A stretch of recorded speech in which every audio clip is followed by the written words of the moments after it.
It was one of those bright Saturdays when the sun made the polished cars outside the dealership shine like glass. The weekend always brought in customers, families looking for their first car, young professionals dreaming about a shiny ride, and older folks who loved to chat more than they planned to buy. The air inside smelled like new leather and coffee from the small corner cafe. Everything felt calm until the sound of roaring engines broke the peace. Outside, a group of bikers pulled up, their engines growling as if daring anyone to tell them to stop. There were 6 of them, all wearing black jackets and loud confidence. They parked right in front of the main entrance, ignoring the signs that said customer parking only. Their leader, a tall man with a gray beard and mirrored sunglasses, swung off his bike with the attitude of someone who thought the world owed him space. He looked around, smirked, and started walking toward the glass doors. Inside, a few employees exchanged worried looks. They'd seen this group before. They were known around the area, rough, loud, always looking for trouble but smart enough to stay just below the line that would get them arrested. The staff tried to keep calm, hoping it was just a quick stop. But when the door opened and the men stepped in, the easy weekend mood vanished. The woman behind the front desk didn't flinch. She was dressed in a sharp navy blue suit, her hair tied back neatly, and her voice carried quiet authority when she greeted them. "Good morning," she said evenly. "How can I help you today?" The biker leader looked at her for a long second, then laughed. "We're looking for the owner," he said, "not the receptionist."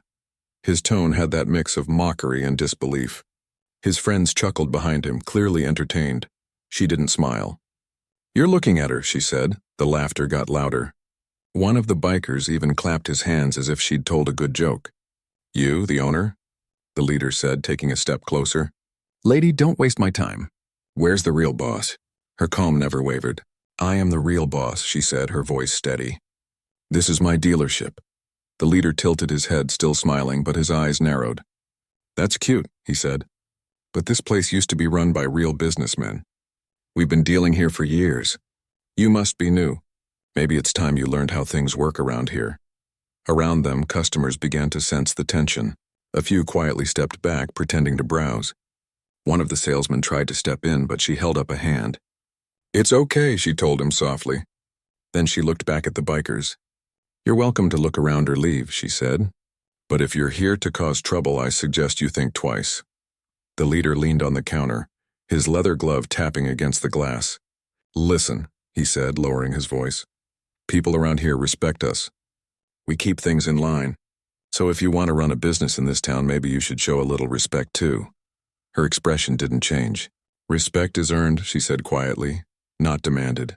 His smirk faded slightly. There was something in her eyes, a calm steadiness that made him hesitate. He couldn't quite read it, but it wasn't fear. It was something else. Authority, control, and maybe a little danger. He straightened up, trying to shake it off. "You got guts, lady," he said. "But this ain't your kind of place. You should stick to something easier." She didn't blink. "You're right," she said. "It's not an easy business. But I didn't come this far because I liked things easy." The man frowned. For the first time, the room felt smaller, like the air was tightening. The rest of the bikers started muttering, restless. One of them kicked a chair aside, making a loud clatter. The sound made a few people gasp, but she didn't move an inch. Instead, she took a slow step forward, closing the space between her and the leader. Her voice dropped, calm and steady. "I'm giving you one chance to leave peacefully," she said. "You've made your point. Now you can ride out of here, or you can make a mistake you'll regret." The leader blinked, caught off guard. No one had ever spoken to him like that, not in public, not in front of his men. He wasn't used to someone standing up to him, much less someone half his size. His pride kicked in. "Or what?" he said sharply. "You'll call the cops? Go ahead. See how that goes." She didn't reach for a phone. She didn't even raise her voice. "I don't need to call anyone," she said. "But if you stay another minute, you'll find out why that's a bad idea." The air between them turned heavy. For a second, no one moved. The staff could feel the tension like a wire about to snap. Then finally, the leader gave a short laugh, pretending he wasn't rattled. "You're funny," he said. "Let's see how long that confidence lasts when you realize who you're dealing with." He motioned to his men, and they turned as if to leave. But one of them brushed roughly past a young salesman, knocking papers to the floor. The salesman tried to pick them up quickly, his hands shaking. Before the biker could say another word, the woman's voice cut through the noise again. "Pick them up," she said, calm but firm. The biker turned, about to argue, but something in her tone froze him. Without another word, he crouched and gathered the papers. When he handed them back, she nodded once, like a commander acknowledging discipline restored. The leader watched this, confused and slightly irritated. "Who do you think you are?" he asked finally. She looked straight at him, her gaze unshaken. "Someone who's seen worse than you," she said. "Someone who knows what real fear looks like. You're just noise." For the first time, there was silence from the group. The leader's jaw tightened, but he didn't know how to answer that. His usual threat suddenly felt small. He looked around the dealership, the spotless floors, the shining cars, the calm staff who now seemed to stand a little taller. This woman wasn't just another business owner. There was something else about her, something that made even loud men hesitate. He pointed at her, trying to save face. "This isn't over," he said. "You'll hear from us again." She gave a slow nod. "I'll be here," she said. "Just like I was yesterday. Just like I'll be tomorrow." They turned and walked out, boots echoing across the showroom floor. The engines roared again as they started their bikes, speeding off down the street. When the sound faded, the dealership fell quiet. For a long moment, no one spoke. Then one of the younger employees said softly, "Ma'am, who were those people?" She exhaled slowly, straightening her jacket. "Just a few men who think noise makes them powerful," she said. "They'll learn otherwise." The employees exchanged glances. They'd known she was strong, but they hadn't seen this side of her before. The calm control, the unflinching confidence. One of the older mechanics, who'd been with her since the start, smiled faintly. "You handled that like a pro," he said. She gave a small smile. "I've handled worse," she replied. Then, almost to herself, she added, "When you've been through war, a few loud engines don't scare you." The others looked at her curiously, wondering what she meant, but she didn't explain. She simply turned toward her office, her steps steady, her expression thoughtful. Inside, she paused by the window, watching the road where the bikers had disappeared. Her reflection in the glass showed a calm face, but her eyes told a different story. They carried memories not many people could understand, memories of nights in faraway places where strength was measured not by words but by survival. On her desk sat a small wooden frame. Inside it was a photo, her younger self in military uniform standing beside a few fellow Marines. They were smiling, their arms around each other, dusty and tired but proud. She looked at it for a long moment, then touched the edge of the frame gently.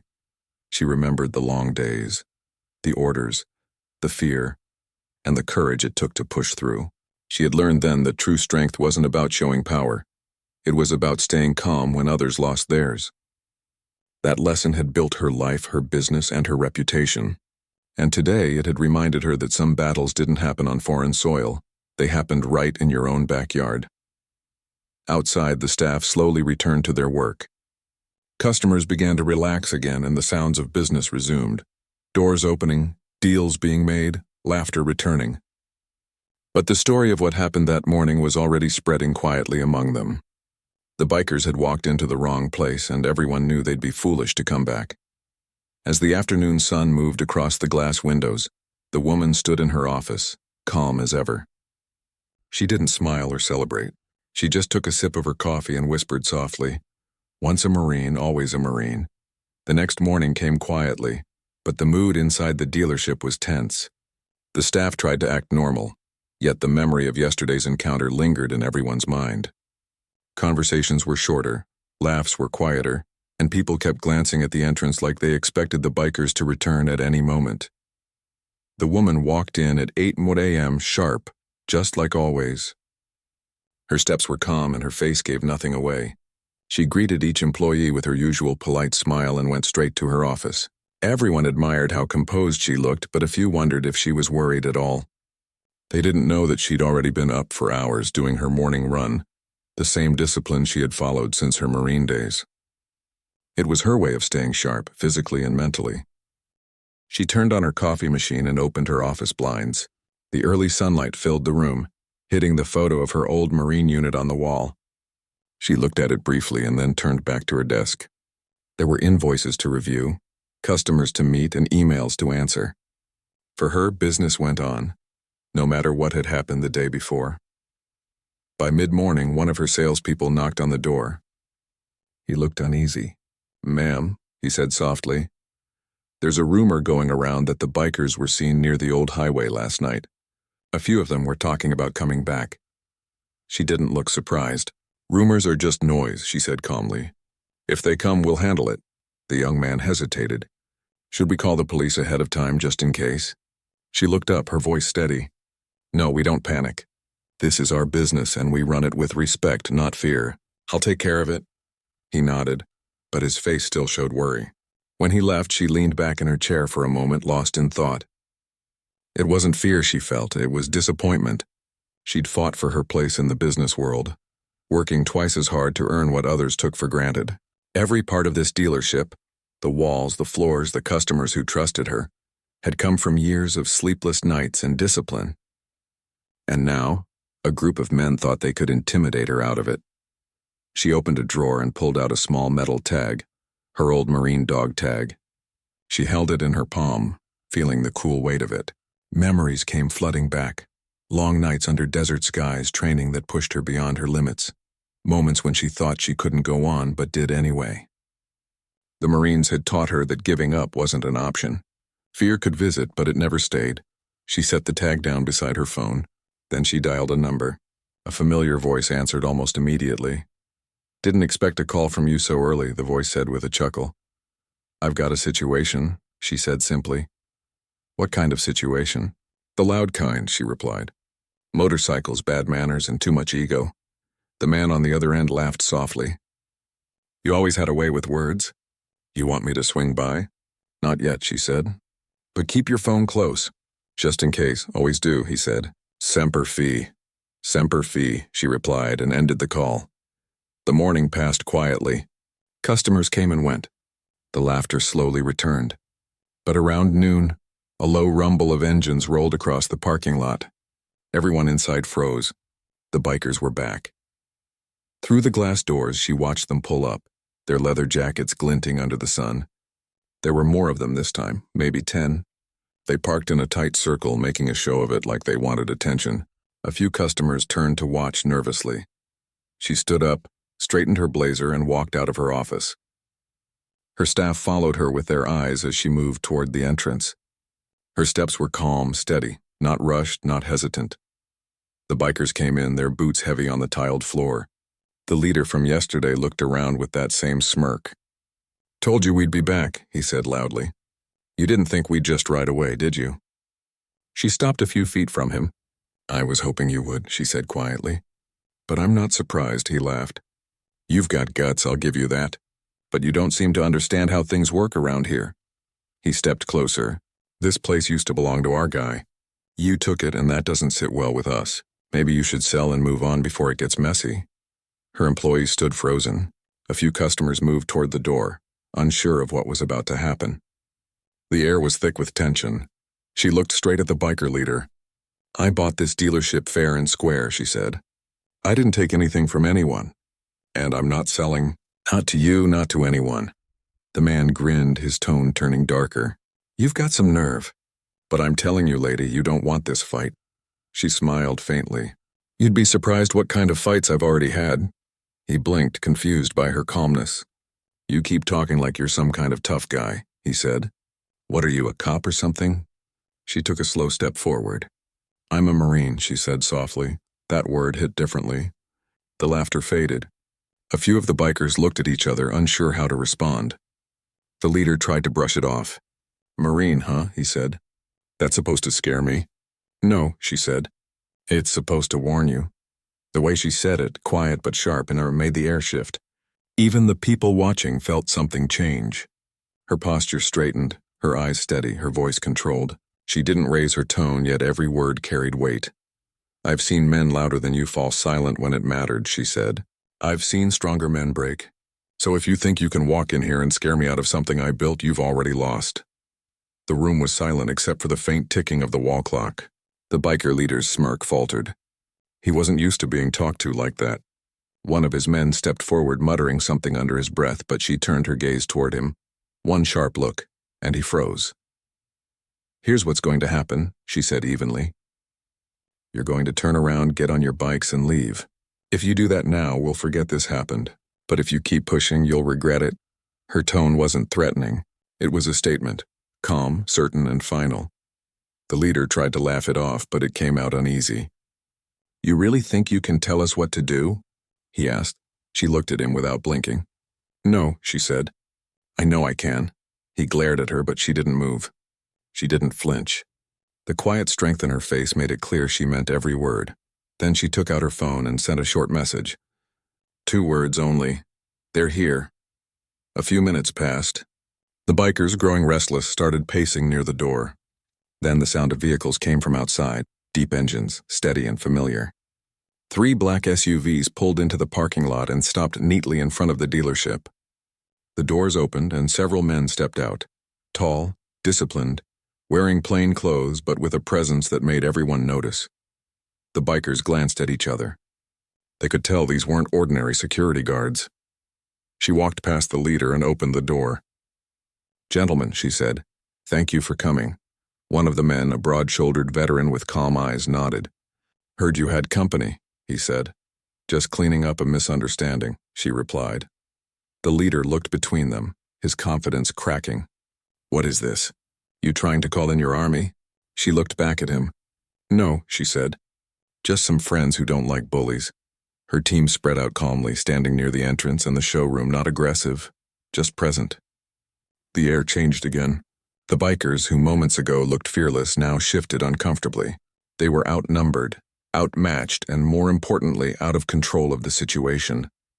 She stepped closer to the leader one last time. "This is your last chance," she said. "Leave now. Don't come back. You may think you run the streets, but this is my ground. You don't belong here." The leader opened his mouth to speak, but no words came out. Finally, he turned toward his men and motioned for them to go. Slowly, they filed out, their boots echoing on the floor. The engine started again outside, but they didn't roar this time. They faded quickly into the distance. The staff inside let out a collective breath. The tension dissolved like air releasing from a tight balloon. One of her employees whispered, "Who were those guys?" She smiled slightly. "Old friends," she said. "We served together once. Marines don't forget each other." Her voice softened as she looked out the window at the disappearing motorcycles. "They'll think twice before coming back. But if they do, they'll learn that discipline isn't just a word, it's a way of life." The employees began to smile, some shaking their heads in admiration. One said quietly, "Ma'am, you're something else." She laughed softly. "No," she said. "I just don't back down from what's mine." Then she turned, heading back to her office as if nothing extraordinary had happened. But everyone knew they'd just seen something remarkable. Not a show of force, but a show of courage. The kind that doesn't need shouting to be heard. The air outside the dealership was still tense long after the bikers had gone. The black SUVs stayed parked for a while, their engines off, as her team quietly scanned the surroundings. Inside, the employees tried to get back to work, but it wasn't easy. The memory of that tense moment, the stare down, the quiet control, and the calm confidence of their boss, was still fresh in their minds. She stood by the front window, watching the veterans she had once commanded move with quiet precision. They didn't need to be told what to do. They just knew. Years of discipline and brotherhood had shaped them into people who trusted each other without question. One of them, a tall man with a close-cut beard and a calm presence, walked up to her. "You handled that better than anyone else could," he said quietly. She smiled faintly. "You know me. I've dealt with louder men in rougher places." He chuckled. "That's true. But still, you didn't even blink. Those guys had no idea who they were talking to." She looked back out the window, her voice soft. "That's the thing about people like them. They mistake silence for weakness. They don't realize it's the opposite." He nodded, understanding her perfectly. "What do you want us to do now?" "Stay around for a bit or head out." "Stay close," she said. "I don't think they'll come back today, but something tells me they're not done. I just want to be ready if they try again." The man nodded. "We'll stay nearby. You know how to reach us." She thanked him and he turned to walk out, giving a quick nod to the staff on his way. The others followed, moving quietly but with that unmistakable Marine precision. When they left, the dealership felt oddly quiet again. Customers started to trickle back in, asking questions, pretending they hadn't seen what happened. Her employees were careful to keep everything running smoothly. Still, the woman could feel the unease. She could tell her team needed reassurance, so she called a quick meeting in the break room. Everyone gathered, still carrying the nervous energy from earlier. She stood in front of them, her tone calm but warm. "I know what happened today shook a lot of you," she began. "And I don't blame you. No one expects a group of bikers to walk into their workplace trying to scare people. But I want you all to know something. This dealership is safe. You are safe. I built this place with integrity, and no one is going to take that from us." The staff listened, eyes focused on her. She wasn't raising her voice or making speeches. She was simply speaking with the same calm authority she always had. "One thing the Marines taught me," she continued, "is that fear spreads fast, but so does courage. When you stand firm, others stand with you. So don't let what happened today make you afraid. Let it remind you what strength looks like, quiet, steady, and unshakable." A few people smiled. The tension in the room began to ease. One of the younger employees, a woman who worked in customer service, raised her hand shyly. "Ma'am," she said softly, "how did you learn to stay so calm? I mean, I thought they were going to do something bad. But you didn't even flinch." She gave a small smile. "I've learned that when people want to scare you, what they really want is to see you lose control. If you stay calm, they lose their power. I've seen worse situations than this and far worse. And I made it through every one of them by keeping my head clear." The young woman nodded, clearly moved. Another staff member spoke up, shaking his head. "Those guys looked like they were ready to fight, and you just stood there like it was nothing." "You didn't even raise your voice," she smiled again. "That's the thing about strength, it's quiet. Loud people are usually just covering up fear." Everyone chuckled softly, the tension finally breaking.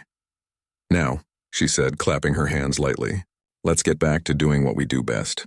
Selling cars and taking care of our customers. We're not going to let anyone turn this place into a war zone. Not on my watch." The group nodded, feeling lighter, stronger. As they went back to work, she stood there for a moment, watching them with quiet pride. Later that afternoon, a man from the local newspaper showed up. He had heard about the morning scene from a customer and wanted to know if the story was true. "I heard you stood up to a biker gang," he said with a curious smile. "That sounds like something out of a movie." She gave a polite laugh.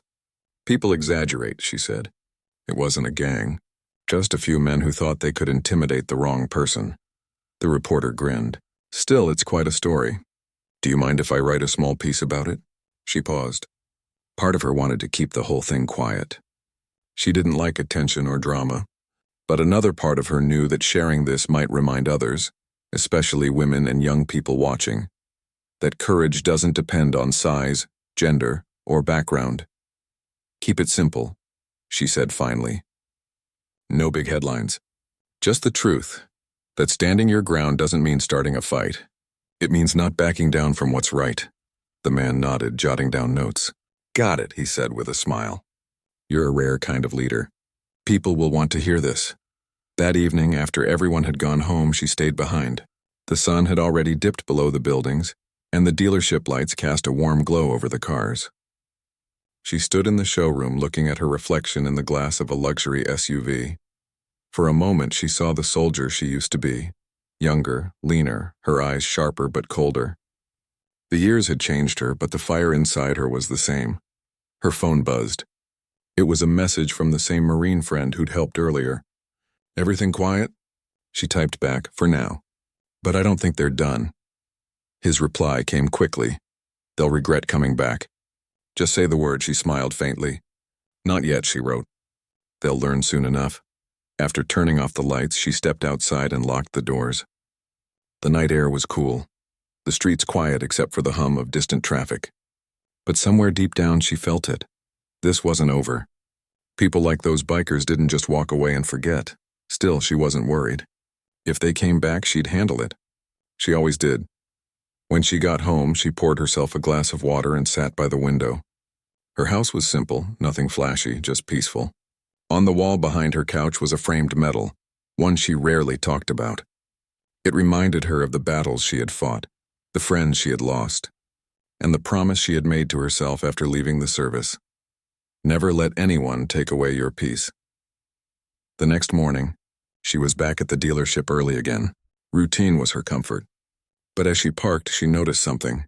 On the edge of the lot near the sidewalk, someone had scratched a message into the dirt. "This isn't over." She stared at it for a long moment, her face unreadable. Then she walked inside, greeted her team as usual, and got to work. Around midday, she picked up her phone and made a call. "It's me," she said. "Looks like our friends still don't understand boundaries." The voice on the other end sighed. "You want backup again?" "No," she said. "Not yet. I think it's time I talk to someone who can make this official." "Who?" "The sheriff," she replied. That afternoon, she drove to the county office. The sheriff, an old Marine buddy she hadn't seen in years, came out to meet her himself. He gave her a warm handshake. "Heard you've been having some excitement over there," he said. She smiled lightly. "That's one word for it." He led her into his office. "You know, when I heard a group of bikers tried to mess with a car dealer, I didn't think it'd be you they were messing with," he said. "They picked the wrong person." "I'm not looking for revenge," she said calmly. "I just want it on record. They came twice and they're trying to make a point. I'd rather this end before someone gets hurt." The sheriff nodded. "Don't worry. I'll handle it. I'll pay them a little visit and make sure they understand who they're dealing with." She looked at him, her voice even. "Be careful with them. They're loud, but they're not stupid. I just want them to know I'm not scared." The sheriff smiled. "You were never scared of anything. That's what made you a good Marine." She didn't respond, just smiled faintly and stood to leave. As she walked out, she said, "I didn't win every battle because I was fearless. I won because I showed up." When she returned to her dealership, the staff greeted her warmly, unaware of where she'd gone. Business was steady again, but everyone could sense something had shifted. She was preparing for something, and this time she wasn't just standing her ground. She was ready to end it. The sound of police sirens echoed faintly from down the road. People gathered near the entrance of the dealership, whispering and filming parts of what had happened. The biker gang stood uneasily beside their bikes, their earlier arrogance melting away under the heat of the afternoon and the quiet tension that now surrounded them. The woman, the CEO of the dealership, stood a few feet away with her arms crossed, her face calm but unreadable. She had made a few calls, one of them to a man who owed her a favor. That man happened to be the county sheriff. When the sheriff's car pulled up, the bikers straightened up, trying to look innocent. The door opened and out stepped a man in uniform with silver hair and a posture that spoke of authority. His eyes scanned the scene. The staff clustered together, the broken chair inside the showroom, the uneasy bikers, and finally, the woman standing silently near the entrance. The moment he saw her, his face softened. He walked over to her and greeted her warmly, calling her by name with a respect that made everyone take notice. "It's been a long time," he said, his voice carrying a hint of nostalgia. "Didn't think I'd find you back in the middle of chaos again." She gave a small smile. "Didn't plan on it, Sheriff, but you know how trouble likes to find people like me." The sheriff chuckled, then turned serious. "You all right?" She nodded. "I'm fine. Just a little situation that got out of hand." He turned to the bikers. "You all want to tell me why my old friend here had to call me in the middle of a peaceful afternoon?" The leader of the bikers tried to act casual. "It's just a misunderstanding, officer. We came here to talk business. Didn't mean no harm." The sheriff took a slow step forward. "Business, huh? Because from what I'm seeing, looks like you came here to intimidate a woman who owns this place. Am I missing something?" The biker shifted his weight uncomfortably. The rest of the gang avoided eye contact. One of them mumbled something under his breath, but the sheriff wasn't the type to let things slide. "Speak up," he said, his voice sharp. "You've got a lot of people here who saw what happened. So either you start talking straight, or I'll get the security footage and let that do the talking for you." The woman stepped forward slightly, her calm voice cutting through the tension. "Sheriff, I don't want this to get ugly. I just want them to understand this isn't the kind of place where they can pull stunts like that." The sheriff nodded slowly, his expression softening again as he looked at her. "You've always handled things with class," he said. Then he turned back to the bikers. "But make no mistake, you try something like this again, you'll be dealing with more than just trespassing. You'll be dealing with harassment, threats, and possibly worse. You understand me?" The leader finally nodded. "Yeah, we get it." The sheriff took off his hat, wiped his brow, and looked back at the woman. "You always did have a way of attracting trouble." "I thought you left all that behind when you hung up the uniform." She smiled faintly. "I thought so too, but I guess discipline and respect don't always carry over into civilian life. The sheriff gave a small grin. That's the truth. You ever think about coming back into training? We could use people like you teaching these young recruits what real strength looks like. She shook her head gently. My battlefield's here now. This business, it's my way of building something new, something that doesn't involve war. The sheriff admired her for that. Then I'll make sure this place stays safe for you to do that. He turned again to the bikers. You're going to apologize to her. Right now. The biker leader hesitated, glancing at his crew. It was clear he didn't want to lose face, but there was something in the sheriff's tone that didn't leave room for argument. Slowly, he stepped forward, his voice low.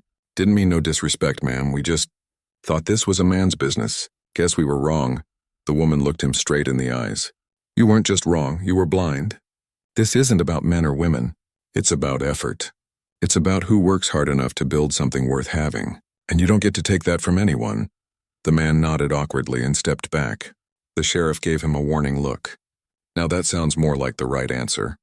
The situation began to calm. The staff started moving again, picking up the chair, straightening the showroom, whispering about how incredible it was to see her handle the situation with such control. The tension in the air started to fade, replaced by admiration and relief. The sheriff walked beside her as the bikers mounted their motorcycles one by one. You know, he said quietly, most people in your position would have pressed charges. You sure you want to let them walk? She sighed softly. They'll remember this day more than any fine or jail cell. Sometimes a lesson hurts more when you have to live with it. The sheriff nodded thoughtfully.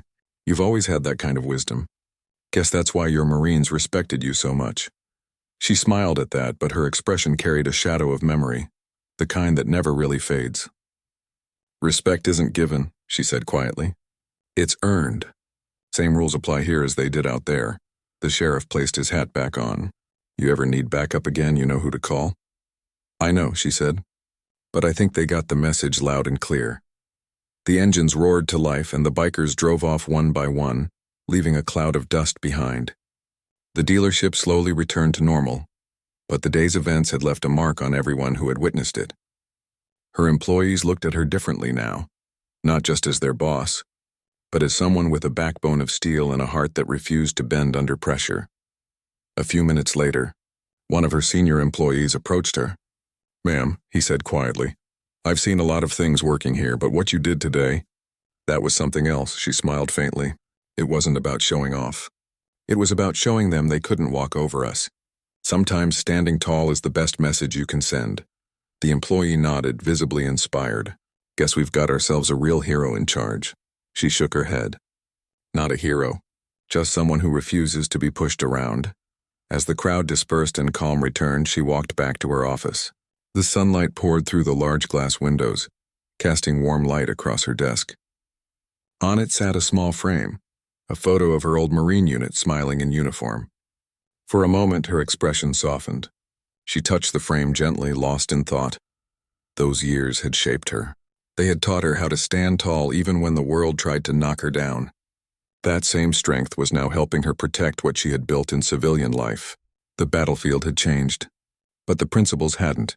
Courage, respect, discipline, and calm under pressure. A few of her old Marine friends who had shown up earlier stayed behind to help close the place for the day. One of them, a tall man with a quiet voice, said softly, You handled that perfectly. No yelling, no threats. Just presence, she smiled. The loudest person in the room is usually the weakest. You know that, he chuckled. Still the same old leader I remember. As evening settled in, she stood outside the dealership, watching the sun dip below the horizon. The world was quiet again, but her mind was still running. She wasn't angry, she was reflective. She knew this wouldn't be the last time someone underestimated her, but that didn't bother her anymore. Every time it happened, it only reminded her of how far she'd come. She took a deep breath and turned to head back inside. The night staff was arriving and the day had finally calmed. She felt proud, not of the confrontation itself, but of the lesson it carried. In life, people often tried to define others by how they looked or what they assumed. But strength, she knew, was something that couldn't be seen at first glance. It lived quietly inside those who had earned it the hard way, and she had earned every bit of it. The next morning, the dealership was unusually peaceful. Sunlight filtered through the glass windows, reflecting off the rows of polished cars. It was hard to believe that only a day earlier, the same place had been full of noise, tension, and fear. The woman walked through the building slowly, taking everything in. Her employees were already there, smiling and greeting her with a new kind of respect. She noticed how everyone seemed a little more confident that morning. The young salesman who used to be shy around customers was chatting easily with a couple looking at a new SUV. The receptionist was cheerful, her voice full of pride when she answered the phone. The whole place felt lighter, as if a dark cloud had finally moved away. When she reached her office, there was a small stack of envelopes on her desk. Most were business letters, but one stood out. It was a plain white envelope, no return address, just her name written in neat handwriting. She sat down and carefully opened it. Inside was a short note. The handwriting was rough but sincere. It read, "Ma'am, I wanted to say I'm sorry. What happened yesterday shouldn't have happened. I judged you without knowing who you were. I let my pride and ignorance guide me. I've been thinking about it all night, and I realized that what you said was right. Strength isn't about how loud you can be. It's about control. It's about respect. You earned both. I don't expect forgiveness, but I needed to say this. T." She stared at the note for a long moment. It was from the biker leader. For a while she just sat quietly, her expression soft. She could almost picture him struggling to find the right words, trying to put pride aside and admit his mistake. It wasn't something most men like him did easily. She folded the letter carefully and placed it inside a drawer next to a framed picture of her MARIN unit. Later that morning, her longtime assistant walked in with 2 cups of coffee. "Morning," she said warmly. "You doing okay today?" The woman smiled. "Better than yesterday." "Word's spreading," the assistant said, setting the coffee down. "People are talking about what happened. But not in a bad way. Everyone's impressed with how you handled it. I think you just became the talk of the town." She laughed lightly. "That's the last thing I wanted. I just wanted peace." "Sometimes peace comes after a storm," the assistant replied. "And you handled that storm like a pro." The woman looked out the window for a moment. It wasn't about proving anything. It was about showing that respect goes both ways. You give it, you get it. The assistant nodded thoughtfully. "You really think that biker guy meant what he wrote?" "I do," she said softly. "Sometimes people act out because they've never been challenged in the right way. Maybe now he'll think twice before treating someone like that again." The day went on like any other. Customers came in, deals were made, cars were driven off the lot. But the energy in the dealership had changed. Her employees walked a little taller. They talked about how proud they were to work for a boss who stood her ground with grace instead of anger. Around noon, a local reporter stopped by. He had heard bits of the story from someone who worked nearby and wanted to write an article about the dealership's success.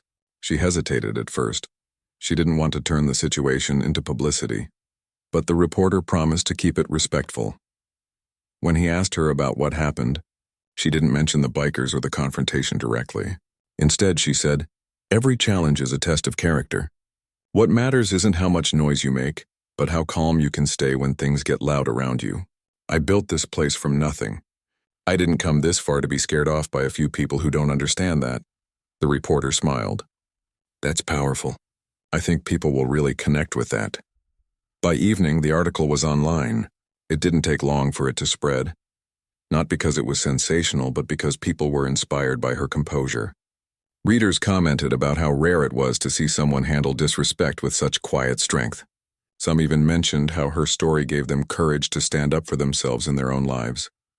That night, after closing, she stayed behind alone. The parking lot was empty except for a few cars. The city lights glowed softly in the distance. She stepped outside, taking in the cool air. The day had been long, but her heart felt light. She looked up at the stars, thinking about the years she had spent in the Marines. The long nights, the missions, the fear, the discipline.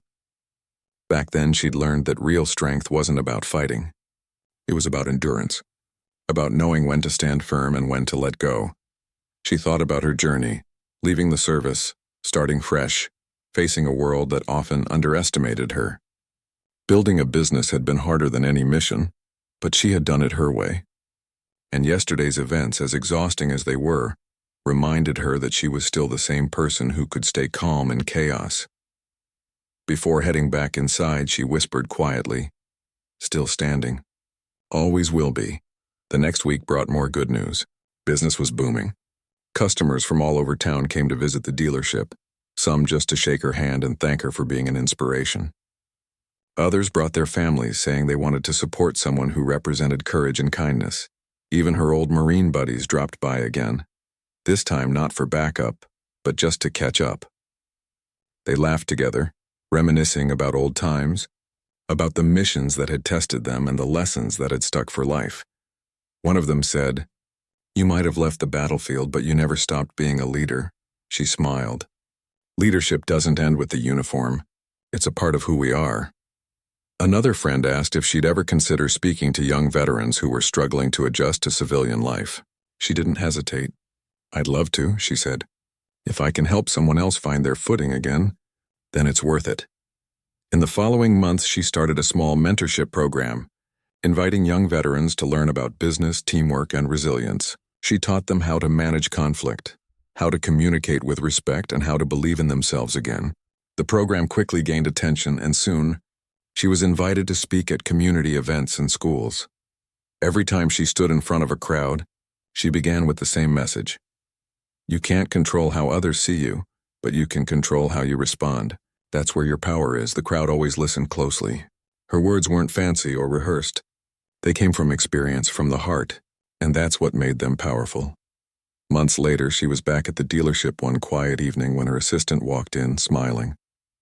"You've got mail again," she said, handing over a small brown envelope. Inside was a simple card with a short message. "Hope you're doing well. Been a few months since that day. Just wanted you to know I'm trying to be better. Started volunteering at a local community garage, helping kids learn mechanics. It feels good. Thank you for waking me up." She felt a small smile form on her face.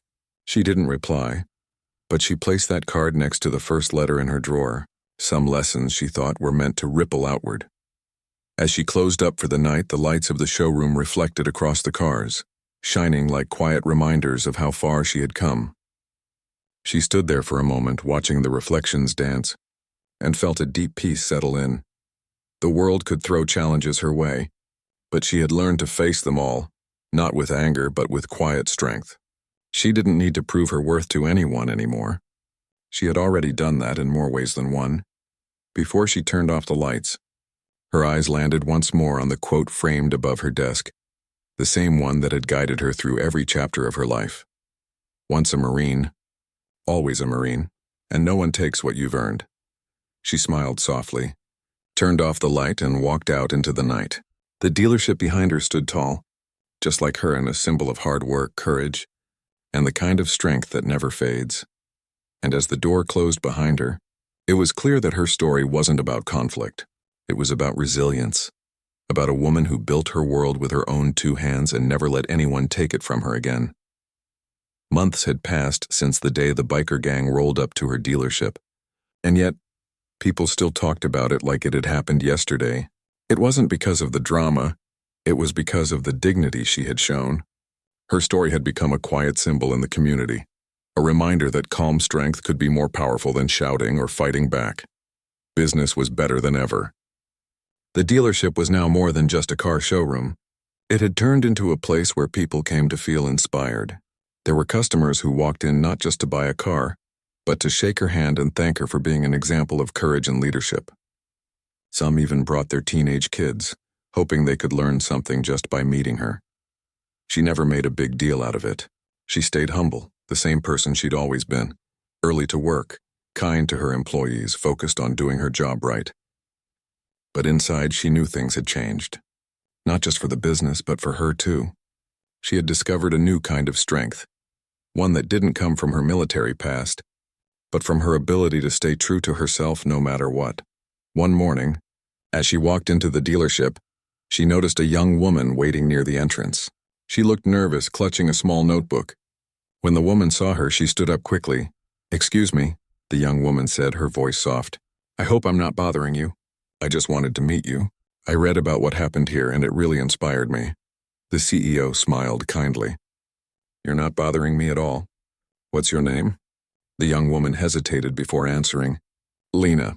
I just started my own small detailing business. It's not much, but When I read about how you built this dealership from the ground up, it gave me hope. I thought maybe I could do it too. The CEO's smile deepened. That's exactly how it starts. With hope and in hard work, they talked for a while.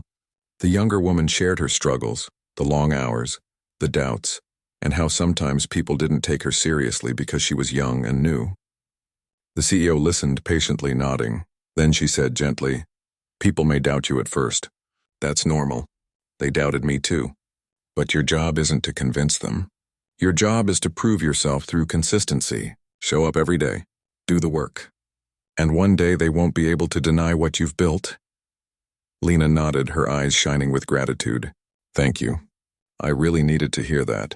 The CEO smiled and added, "And remember, respect isn't something you ask for. It's something you earn by how you carry yourself."